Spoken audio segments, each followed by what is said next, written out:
बिस्मिल्लाहिर्रहमानिर्रहीम। अस्सलाम वालेकुम। मैं हूं बिलाल अहमद। उम्मीद है आप सब खैरियत से होंगे। Current affairs with Bilal Facebook page और यूट्यूब चैनल के साथ आपकी खिदमत में हाजिर हूं। मुल्क की सियासी सूरत हाल समेत कराची के अहम तरीन इशूज़ पर बात करेंगे। मई का महीना शुरू हो चुका, मई 2023। अगला मई यानी कि मई 2024। क्या नई MQ मार्ज वजूद में आएगी मई 2024 तक? ये मामला क्या है? मौजूदा MQM का क्या बनेगा? इसके साथ ही बानी MQM है अल्ताफ़ हुसैन, उनका भी बयान आया है मर्जर से पहले जो MQM और PSP थी उनसे मुताल्लिक। सीनियर सहाफ़ी हैं मज़हर अब्बास, कराची से उनका ताल्लुक़ है, बड़ा नाम उनका है। उन्होंने एक कॉलम लिखा है, उसमें एक ही कॉलम में अल्ताफ़ हुसैन और हाफिज़ नईमुर रहमान का जिक्र किया है।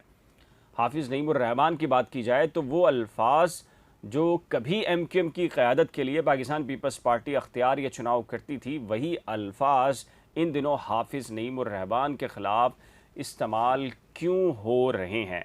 इस पूरी सूरत हाल पर बात करेंगे, लेकिन सबसे पहले बात करेंगे इमरान ख़ान के एक कह लीजिए कि मामलात में से एक ऐसा मामला है जो कि बहुत तेज़ी से बढ़ रहा है, लेकिन लोग शायद सियासी तौर के ऊपर देख रहे हैं इमरान ख़ान को, लेकिन वो मामला जो मैं आपके सामने रखने जा रहा हूँ शायद इमरान ख़ान के चंद दिनों के अंदर मुस्तकबिल का फ़ैसला करने वाला है। लेकिन बस आगे बढ़ने से कबल एक छोटी सी रिक्वेस्ट है।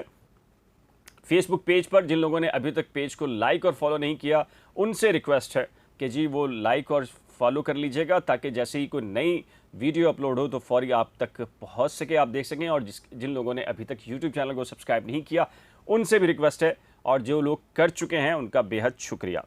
अच्छा जी, सारे मामला चल रहे हैं, इमरान ख़ान के बड़े बड़े बयानात हैं, गिरफ़्तारी की ख़बरें चल रही हैं, अदालतों में पेशी की ख़बरें चल रही हैं, माइनस फार्मूले की बात चल रही है, साबका इस्टेब्लिशमेंट क़यादत और मौजूदा इस्टेब्लिशमेंट क़यादत और सियासी क़यादत के बारे के अंदर बयानात भरपूर तरीके से जारी हैं इमरान ख़ान के हक़ में और ख़िलाफ़ भी।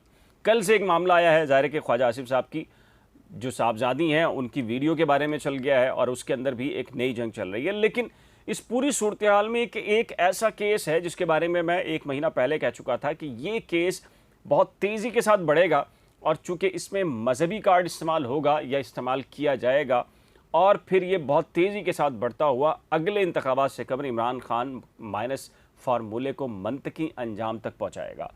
मुफ्ती सईद साहब, जी हाँ, मैं बात कर रहा हूँ गैर शरई निकाह केस की, ठीक है, मुबैना गैर शरई निकाह केस की। मुफ्ती सईद साहब का बयान हुआ था, अब ओन चौधरी का बयान हो गया है। ओन चौधरी कौन है? मैं मुख्तसर सा ये आपको बयान पढ़ के बताता हूँ। ये घर की जितने जो बेटी थे वो खुद लंका जो ढा रहे हैं, इसके पीछे बड़ी मेहनत की गई है इमरान ख़ान को नाअहल करार देने के हवाले से। सिर्फ मुख्तसर में पढ़ रहा हूँ और आपको अंदाज़ा होगा कि इमरान ख़ान की नाअहली किस तरफ किस तेज़ी के साथ जारी है, और उस तरफ बहुत से कम लोगों को ध्यान है कि जी मामला क्या हो रहा है। अच्छा जी, ओन चौधरी अपना बयान रिकॉर्ड कराने के लिए ज़िला कचहरी पहुंचे, जहां वकील दरख्वास्त गुजार रिजवान अब्बासी ने ओन चौधरी का बयान कलमबंद करवाया। अदालत को दिए गए बयान में ओन चौधरी ने बताया कि इमरान ख़ान का ज़ाती असिस्टेंट सियासी सेक्रेटरी और करीबी साथी था। मैं इमरान ख़ान के तमाम सियासी और निजी मामलात को भी देखता था। इमरान ख़ान के रेहाम से 2015 में तलाक हुई। इमरान ख़ान को बुशरा बीबी ने कहा कि फिलफौर रेहाम ख़ान को तलाक दे दो। बुशरा बीबी के कहने पर इमरान ख़ान ने तलाक दे दी। अच्छा, ये मामला यहाँ ख़त्म नहीं होता, आगे जो बयान है वो इंतहाई ख़तरनाक है।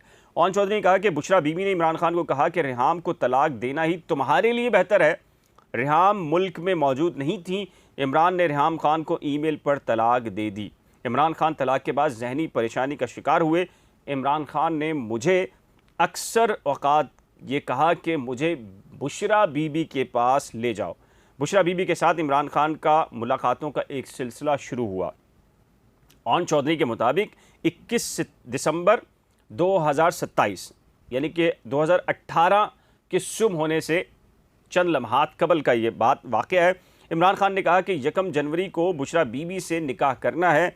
इमरान ख़ान ने मुझे कहा कि निकाह के इंतज़ामात करो। इमरान ख़ान की बात पर मैंने हैरानी का इजहार किया और कहा कि बुशरा बीबी पहले से शादीशुदा हैं, तो इमरान ख़ान ने कहा कि बुशरा बीबी को तलाक हो चुकी है। ओन चौधरी ये कहते हैं कि मैंने इमरान ख़ान का यकीन किया और अगले दिन मुफ्ती सईद और जुल्फ़ी बुखारी को लेकर रवाना हो गया। 1 जनवरी 2018 को इमरान ख़ान का बुशरा बीबी के साथ निकाह लाहौर में हुआ।